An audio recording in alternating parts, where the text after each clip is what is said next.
Morning at 10 TV. Time now for Take Note, and we'll be looking at sustainable education for refugees, including the litany of interventions that are being made by stakeholders across the country. The Rising or Re-enrolling and Improving School Infrastructure for Inclusive and Gender-Responsive Education project is a 4-year initiative that was launched in 2021, implemented by the Stromme Foundation, Plan International and partners with funding from Educate Our Child. That has wound up, and as the curtains fall on that program or project, we are looking at exactly what it achieved. And joining us for this conversation is Joseph Walugembe, the programs manager at the Stromme Foundation. You're most welcome to the program, Mr. Walugembe. Thank you very much, Chris. Great. First, take us through the Rising, Re-enrolling and Improving School Infrastructure for Inclusive and Gender-Responsive Education project. Thank you. Once again, good morning from our country director, Mrs. Dina Morgan, my esteemed colleagues at Stromme Foundation, and all our partners in the Rising Consortium who are Plan International Uganda, Educate Our Child, and of course our government partners and district local governments. The Rising project, as you've rightly introduced it, is a 4-year project that has aimed at enrolling 100,000 out-of-school children to get into school. At Stromme Foundation, we are passionate about getting children in school because we know education is one of the most effective tools for fighting poverty, because it equips the learners, the children, with the right capacities to walk through their journey out of poverty, which begins on the first day in school. As you've said, this 4-year project aimed at enrolling 100,000 out-of-school children in 9 districts. But at Stromme Foundation, we concentrated on the refugee hosting districts of Yumbe and Obongi. Now, these 2 districts host about 25% of the total refugee population in Uganda, knowing that Uganda hosts the highest number of refugees in Africa. But of that population, 60% of the refugee population are children. And the majority or many children within the refugee setting find challenges to be in school for the reasons that they are refugees, the reasons that relate to the reduced funding for refugee program, and many other socio-cultural issues that drive children out of school. So the Rising project aimed at addressing those barriers. And the question might be, what did we do? We worked with the government to build school infrastructure. During these 4 years alone, Stromme Foundation and our local implementing partners have constructed 111 latrine stances. We've constructed 22 classrooms because we need children to have the supportive infrastructure that keeps them in school. We've distributed learning materials and learning facilities. We are now talking about 2,000 desks that we distributed and other pieces of furniture. We are talking about 7,500 textbooks and more that we distributed to make the learning experience worthwhile and interesting. But children just don't need the textbooks and the facilities to be in school. They need the emotional stability. They need the mental faculties, the agency, the ability to be able to make the right choices that keep them in schools, because sometimes children drop out of school because of the actions that they take or don't take. That's right. And as Stromme Foundation, through the Rising Consortium, we've been using our very effective strategy known as Bonga in School Clubs, which empower learners with the right set of life skills, like making this effective decision making and effective choice making that enables them to keep in school.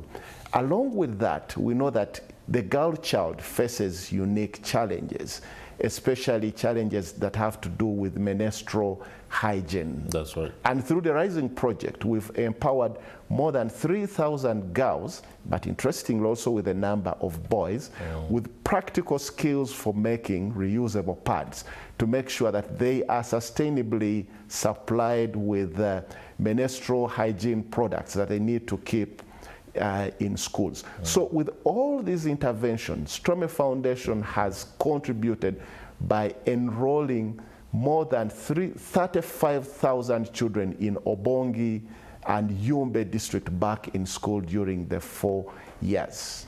Okay.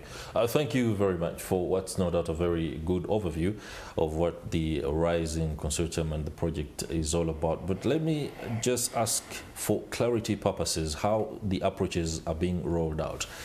You talk about out-of-school children in refugee hosting districts.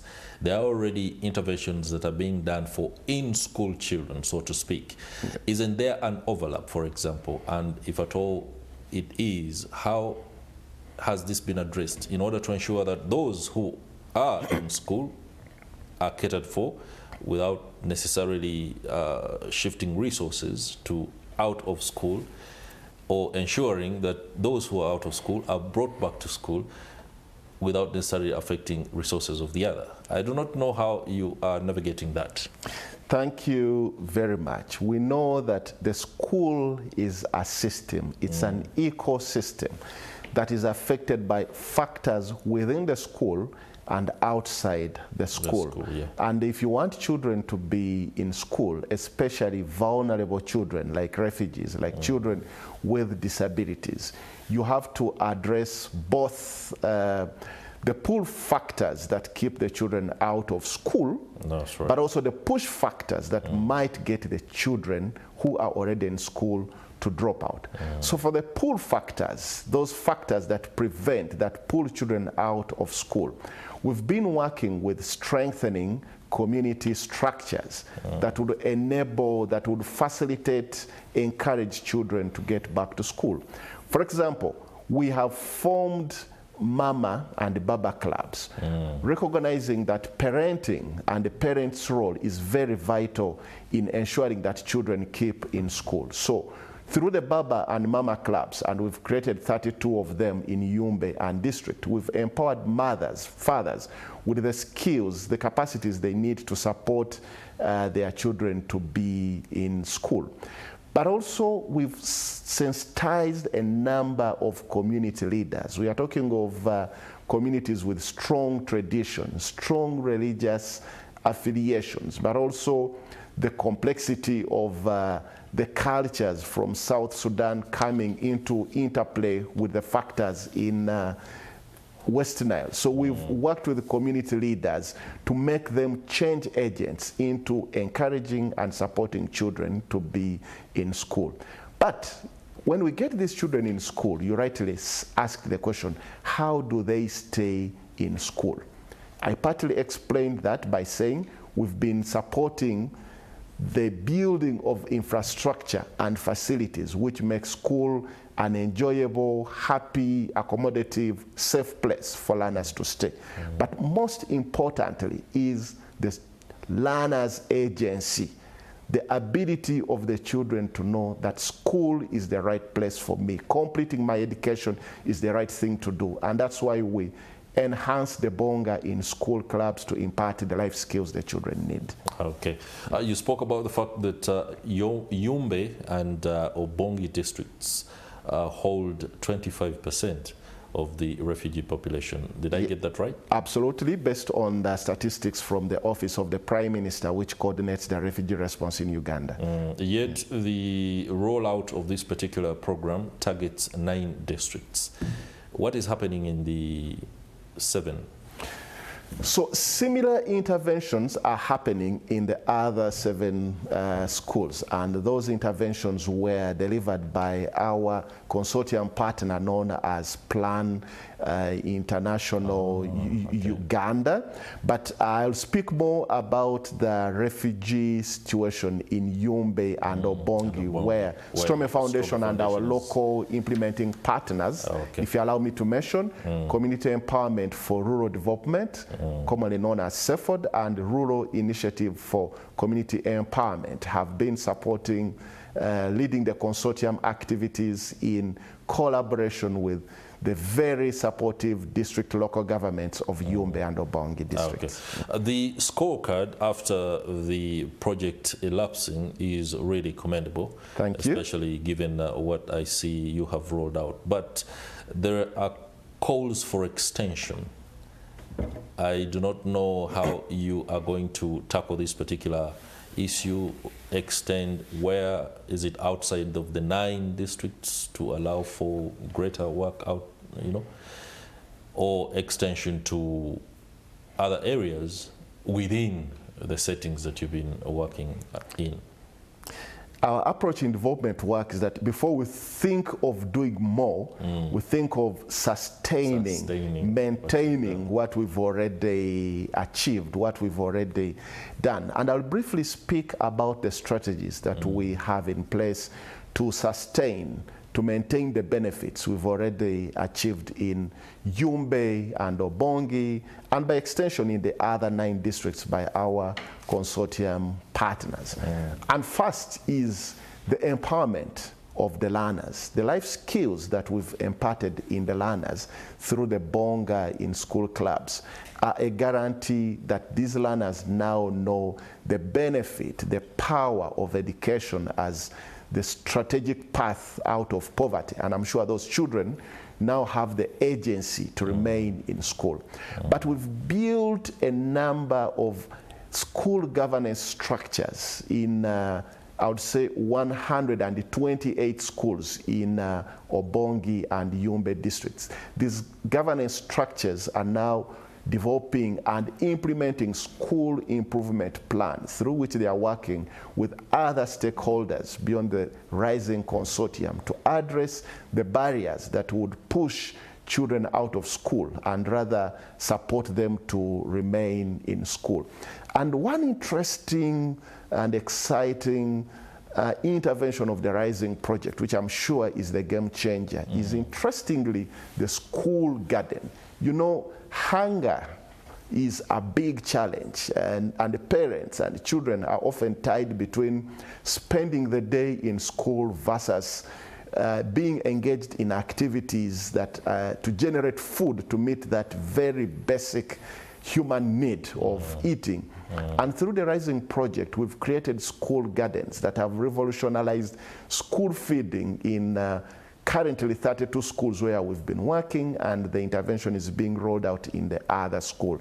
And we know by addressing school hunger, and we've seen this through another program we are calling the Emergency Feeding Program for refugee institutions, that when children are well fed, they are encouraged to be in school, they study better, they achieve more, they enjoy school, and they are motivated to complete school, and their parents support them.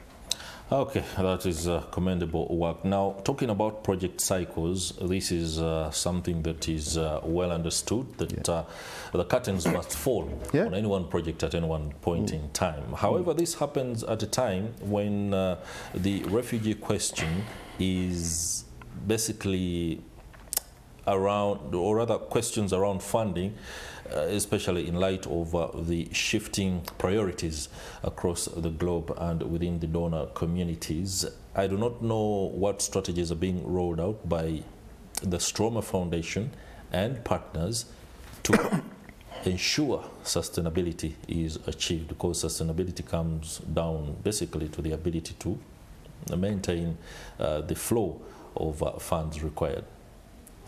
Thank you very much. You make a very important point, which I'll re-echo to all our partners in the Rising Consortium and other projects, that truly through the Rising Project, we've achieved the enrollment of more than 35,000 learners within these refugee districts of Yumbe and Obongi. but the problem of refugees and the challenges that children with refugees face has not gone away, and we still have an influx, and unfortunately the factors that drive the refugee influx into Uganda have not gone away. So I'll make through this program a direct appeal to all our consortium partners to reconsider the possibilities of similar interventions in the future. But I must also say that the Rising Project is not the only project Stromme Foundation is implementing in the refugee settlement.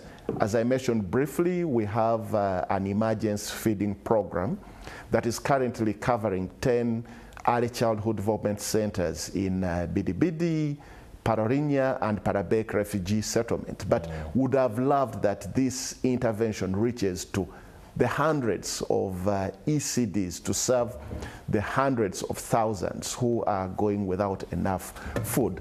But linked to that, we also have community vocational education training program for the many youth between 16 and 20 years and they are older who need to create jobs for themselves by having the right set of skills that enable them to engage in decent jobs. We have programs for income generation that help adults to engage in community-managed saving groups to acquire financial literacy. All those programs need to be supported to ensure a sustainable future for the refugee population and to enable them contribute to development and peace.